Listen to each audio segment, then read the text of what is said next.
The first trimester is week 1 to 12. At 6 weeks, the baby is the size of this Dutch peppermint. At 10 weeks, the baby is the size of this wooden shoe.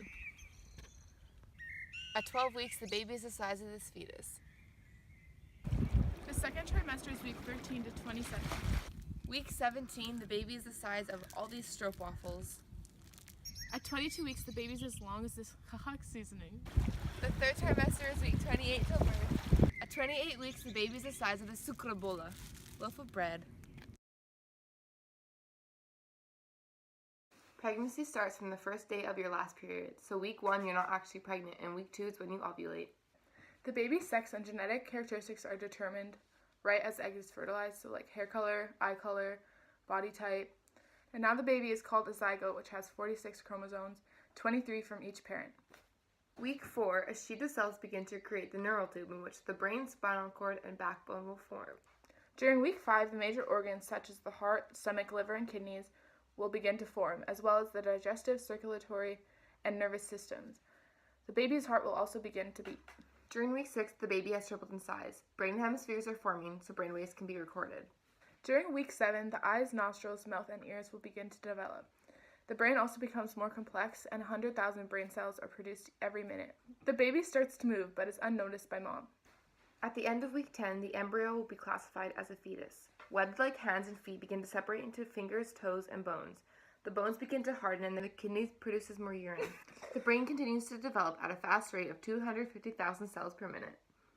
During week 11, the baby starts to inhale and exhale little amounts of amniotic fluid, which helps the lungs to develop. The ears also form. During week 12, the muscles start to bulk up. The baby will wiggle and stretch, but the mom still won't feel it.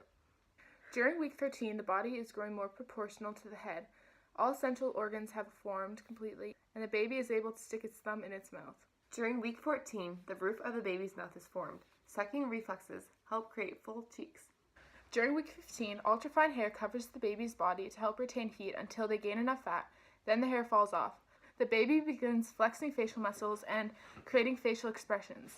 During week 16, skeleton hardens from cartilage to bone, but still flexible enough to go through the birth canal. The umbilical cord has fully developed.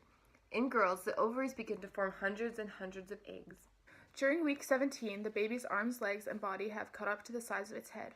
Fat and sweat glands develop under the baby's skin. During week 18, bones and nerves in the ear develop. The baby can now hear sounds. During week 19, vernix caseosa coats the baby's skin to help regulate and protect the babies in the amniotic fluid. The heartbeat gets stronger, twice as fast as mom. During week 20, hair, nails, and eyebrows begin to grow. During week 21, the baby has a growth spurt as the stomach is able to absorb more nutrients from the amniotic fluid and the placenta.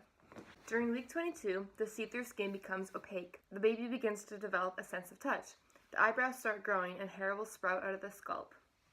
During week 23, surfactant is being produced in the lungs, which enables air sacs to inflate and the lungs to expand fully. In the womb, the baby is breathing amniotic fluid, which prepares itself for breathing air after birth. During week 25, the first bowel movement has been forming in the large intestine. It is released shortly after birth. During week 26, the baby has distinct sleep-wake schedule. During week 27, you may feel the baby hiccup as the trachea is filled with fluid, opposed to air. During week 28, the eyelids begin to open. The baby's irises are filled with pigment. During week 29, the baby will begin to move around more and react to different foods and sounds. During week 30, the baby will begin to gain half a pound each week. It'll build up fat tissue to regulate body temperature. The movements become less frequent as the baby gets bigger. During week 31, the baby is gaining more weight than it is height, and is forced to fetal position. In boys, the testicles move up towards the scrotum, and in girls, the clitoris is developed. During week 32, all major organs are developed, except the lungs, which need a little more time. During week 33, there's not much room, so the baby isn't moving as much. During week 34, the protective vernix caseosa thickens to keep skin moisturized. During week 35, the baby is positioned with head facing downward. During week 36, new layers of fat have rounded the face. Sucking muscles have developed, ready for the first feeding out of the womb. During week 37, the umbilical cord sends antibodies to the baby to prepare for delivery. The senses are improving and the fingers are more coordinated. From week 38 to 42, the baby has reached full term and is waiting to be born. The baby has reached birth weight and it has accumulated enough fat for birth. The longer the baby is in the womb, the heavier it will be. At 40 weeks is the due date. It is the midpoint between when the baby is full term.